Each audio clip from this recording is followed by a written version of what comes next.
आज हम बात करेंगे एक ऐसे चाइनीज कंपनी के बारे में जो सिर्फ एक ब्रांड नहीं बल्कि चाइना की पूरी टेक्नोलॉजी स्ट्रेटेजी का सबसे बड़ा हिस्सा है।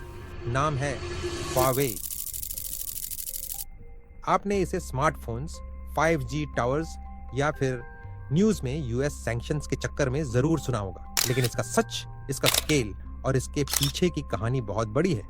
Huawei की शुरुआत हुई 1987 में एक छोटे से सप्लायर के रूप में जो सिर्फ टेलीफोन स्विचेस बनाता था। उस समय चाइना का पूरा टेलीकॉम सिस्टम फॉरेन कंपनीज जैसे एरिक्सन, नोकिया, सीमेंस पर डिपेंडेंट था। ये महंगा भी था और रिस्की भी, क्योंकि इसका मतलब था कि आप अपनी ही कम्युनिकेशन बैकबोन पर कंट्रोल नहीं रखते।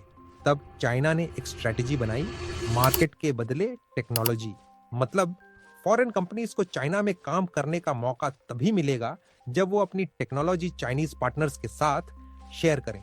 इस तरह जॉइंट वेंचर्स बने जैसे शंघाई बेल, जहां फॉरेन टेक आई, लोकल इंजीनियर्स ट्रेंड हुए और धीरे धीरे चाइना ने अपने खुद के टेलीकॉम इक्विपमेंट बनाने शुरू कर दिए। इसी दौर में Huawei, ZTE और कुछ और कंपनीज ग्रो हुई, लेकिन Huawei ने बाकी सबको पीछे छोड़ दिया।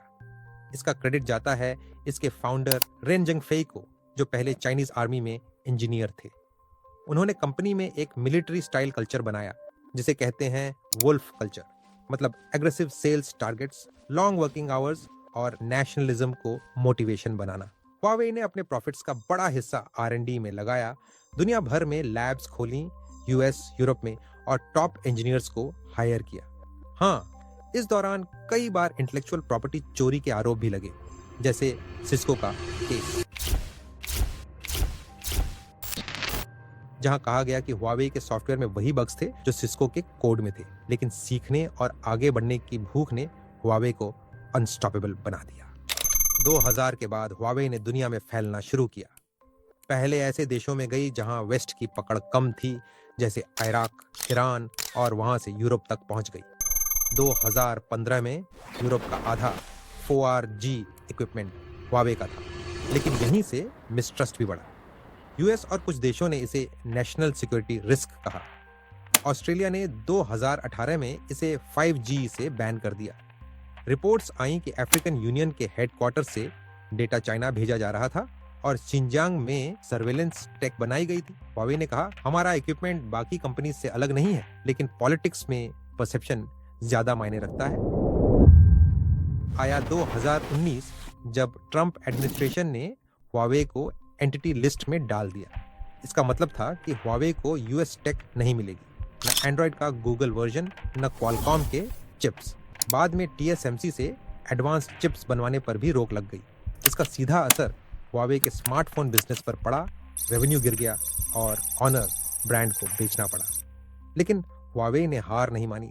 कंपनी ने पहले से ही लाखों चिप्स स्टॉक पाइल कर रखे थे और बैकअप प्लान के तौर पर अपने खुद के चिप्स और ऑपरेटिंग सिस्टम्स पर काम शुरू कर दिया था। ये स्पेयर टायर प्लान अब मेन मिशन बन गया।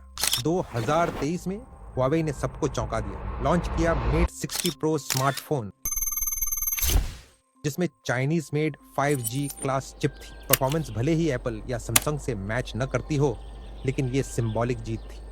2024 में उन्होंने लॉन्च किया Harmony OS Next, एक ऐसा OS जिसमें एंड्रॉयड का कोड नहीं है और जो पूरी तरह चाइना बेस्ड इकोसिस्टम में है। सिर्फ फोन्स ही नहीं, Huawei ने AI chips, Ascend series, servers, Kunpeng, cloud infrastructure, अपना ERP, Meta ERP, database, GhostDB और QDA का अल्टरनेटिव CAN तक बना लिया। मतलब हार्डवेयर से सॉफ्टवेयर तक एक पूरा चाइना फर्स्ट टेक स्टैक। ये स्ट्रेटेजी स्मार्ट है,